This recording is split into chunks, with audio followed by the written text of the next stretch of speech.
श्रीनाथादिगुरुत्रयं गणपतिं पीठत्रयं भैरवं सिद्धौघं वटुकत्रयं पदयुगं दूतीक्रमं मण्डलम् वीरान्द्वयष्टचतुष्कषष्ठिनवकं वीरावलीपञ्चकं श्रीमन्मालिनीमन्त्रराजसहितं वन्दे गुरोर्मण्डलम्। नारायण। शिव सूत्र की श्रृंखला में हम ये प्रथम उन्मेष के 17 सूत्र तक का भाष्य देख चुके थे। 17वें सूत्र में हमने यह देखा कि जो शिव समावेश संपन्न योगी होता है वह समस्त विश्व की जो आत्मा शिव है स्वयं को उससे अभिन्न देखने लगता है। उसका इस प्रकार का जो ज्ञान है वही उसका आत्मज्ञान कहलाता है और यह उसका यह दृष्टिकोण या जो वितर्क है उसके आत्मज्ञान के पर्याय के रूप में जाना जाता है। ऐसा हमने 17वें सूत्र में देखा। अब 18वें सूत्र में उस योगी के समाधि सुख को कहते हैं।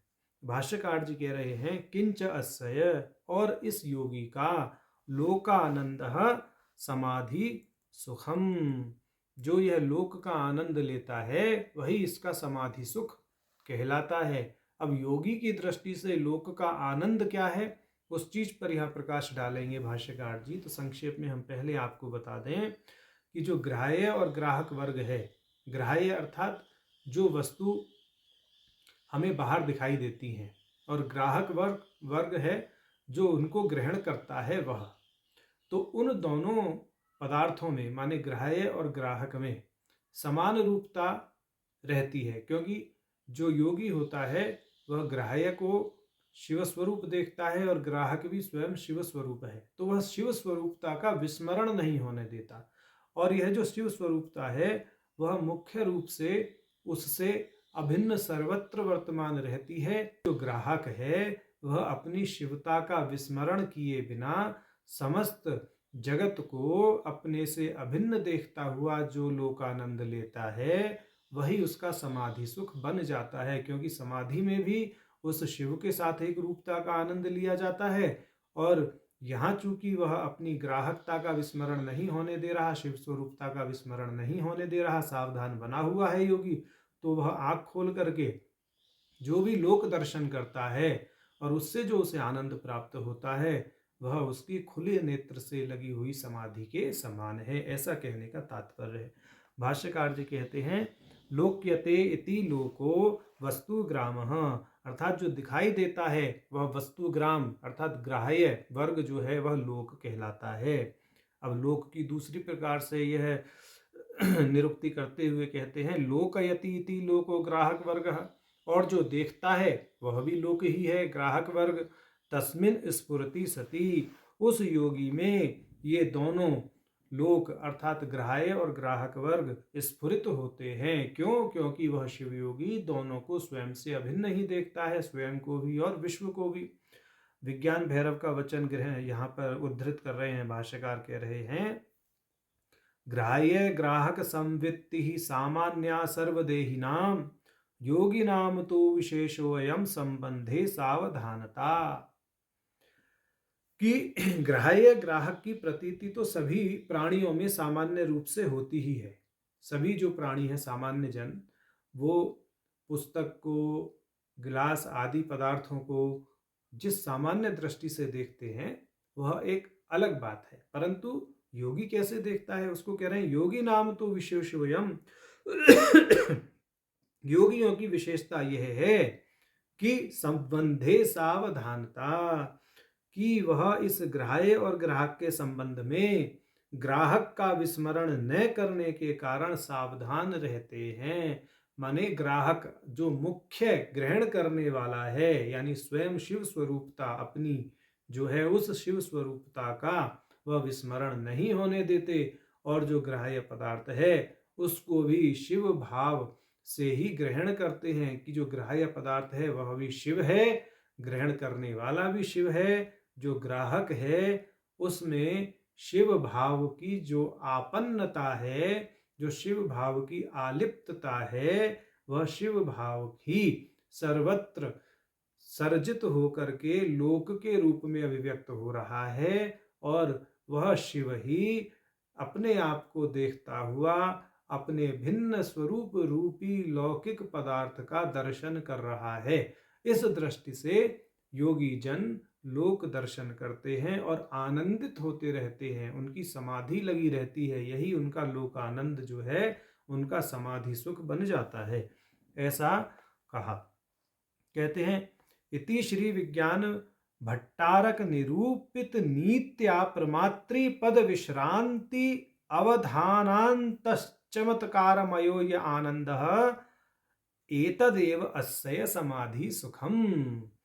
कि इस प्रकार श्री विज्ञान भैरव में निरूपित नीति के अनुसार प्रमाता पद की विश्रांति में सावधानता अर्थात एकाग्रचित ध्यान के कारण जो चमत्कार रूप आनंद है वह ही उस योगी का समाधि सुख है। अब विज्ञान भैरव में और ऐसा कहा गया है, तदुक्तम तत्रैव, विज्ञान भैरव का ही उदाहरण दे रहे हैं। सर्व जगत स्वदेहम वा स्वानंद भरितम स्मरेत युगपत स्वामृतेनेव परानंदमयो भवेत। कि संपूर्ण जगत और अपने शरीर को आत्मानंद से परिपूर्ण देखता है, जो माने यह जगत भी आत्मानंद से परिपूर्ण है, यह शरीर भी आत्मानंद से परिपूर्ण है, जो ऐसी युगपत धारणा कर लेता है योगी, उस योगी का ऐसी धारणा करने से उत्पन्न होने वाला जो आनंद है वह उसे प्राप्त होता है। अर्थात यह जो एकीभूतता करने के बाद में आनंद प्राप्त होता है यही परम अमृत कहलाता है, यही उसको आनंदित करता है, ऐसा यहाँ समझना चाहिए। यह भाष्यकार जी ने स्पष्ट किया। अब आगे स्पंदकारिका का वचन देते हुए कहते हैं इति एतच्च, और ऐसा ही स्पंदकारिका 2:7 में बताया गया है, पिछले सूत्र में भी उद्धृत की थी। इयमेवामृत प्राप्ति अयमेवात्मनुग्रह इयं निर्वाण दीक्षाश्च शिव सद्भावदायिनी। कि यही अमृत को प्राप्त करना होता है, इसी को आत्मा का ग्रहण कहते हैं, यही वास्तविक निर्वाण दीक्षा होती है और यही साधक को शिव भाव की प्राप्ति सुलभ करवाती है, ऐसा स्पंदकारिका में दर्शाया गया है। अब कहते हैं अथश्च यत अस्य स्वात्मारामस्य समाधि सुखम तदेव तत्तादृशम अवलोकयताम लोकानाम आनंद संक्रमण युक्तया स्वानंदाभिव्यक्ति पर्यवसायी भवति। एतदपि श्री चंद्र ज्ञान ग्रंथेन प्राग उक्तेन सुसंवादम। ये कह रहे हैं कि ऐसा जो योगी होता है वह अपने आनंद से समस्त संसार को भी आह्लादित कर देता है। इस प्रकार का वचन चंद्र ज्ञान ग्रंथ के द्वारा पहले भी इस ग्रंथ के या भाष्य के अंतर्गत जो है उद्धृत किया गया है, तो वह देख लेना चाहिए। तो वो 7वें सूत्र में उद्धृत किया गया है, 7वें सूत्र से देख लेते हैं उसके विषय में।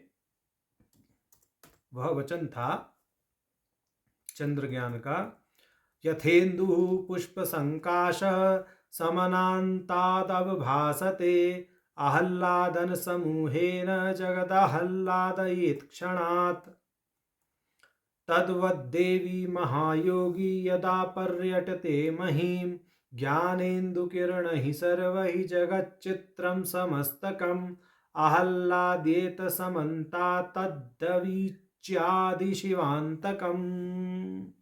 तो ये कह रहे हैं कि जिस प्रकार चंद्रमा एक पुष्प के समान चारों ओर अवभासित होता है और अपने किरण समूह से क्षण भर में ही जगत को आह्लादित कर देता है, उसी प्रकार हे देवी जब महायोगी पृथ्वी पर भ्रमण करता है तो वह अपनी सभी ज्ञान चंद्र की किरणों के द्वारा समस्त जगत चित्र अर्थात अविची से लेके शिव पर्यंत समस्त विश्व को चारों ओर से आह्लादित कर देता है। तो ऐसा चंद्र ज्ञान ग्रंथ के अंतर्गत बताया गया है और वही चीज यहाँ भाष्यकार जी ने अपने भाष्य में स्पष्ट की है कि जो योगी होता है, जो समस्त विश्व को अपने से अभिन्न देखता है, अपने ही आनंद से परिपूर्ण अपने ही स्वात्मा के आनंद से परिपूर्ण देखता है, वह योगी तो समस्त इस जगत का आनंद लेता हुआ ही मानो अपनी समाधि के सुख का रसपान कर रहा है। और ऐसा योगी जब जगत में भ्रमण करता है तो वह अपने संपर्क में आने वाले लोगों को भी आह्लादित करता है, अपने ज्ञान से संतृप्त कर देता है। तो यह कहने का भाव है। तो आज हमने शिव सूत्र के प्रथम उन्मेष के 18वें सूत्र का भाष्य देखा। नारायण।